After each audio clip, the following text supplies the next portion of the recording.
رمضان هو شهر البركة والرحمة والمغفرة، وفيه تكثر الفعاليات الروحية والعبادات التي تقوي العلاقة مع الله وتزيد من الإيمان. إليك بعض النصائح الإسلامية للاستفادة القصوى من شهر رمضان. 1. النية والبدء بأفضل صورة.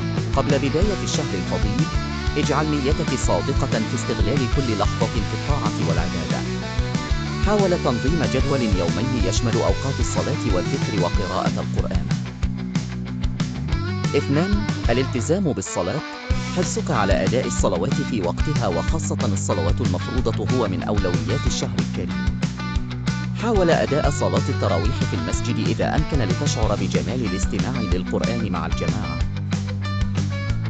3. تلاوة وتدبر القرآن. اجعل رمضان هو الشهر الذي تختم فيه القرآن على الأقل مرة واحدة، مع محاولة التدبر في آياته ومعانيه. القرآن هو دليل للإنسان، وتلاوته بتدبر تجلب السكينة إلى القلب. 4. الصدقة والزكاة.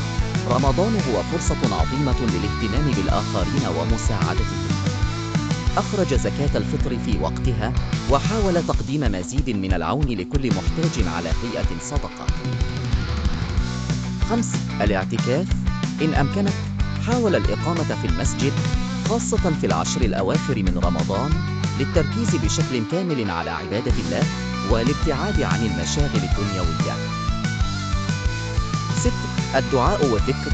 خصص وقتا للدعاء والتضرع لله، واذكر الله في جميع الأوقات. الدعاء هو العبادة، وتكراره يقرب العبد من ربه ويحقق للمرء مقصده ومراده. 7. الصبر والتحكم بالنفس.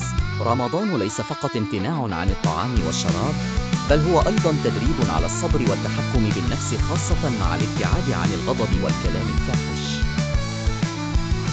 رمضان فرصة ثمينة يجب اغتنامها بكل جد وإخلاص، واتباع هذه النصائح من شأنه أن يجعل من رمضان شهرا يزيد فيه الإيمان وتقوى فيه الروح. دار نفسك بما يقربك من الله، وسيكون الحصاد بركة وسعادة لا توصف.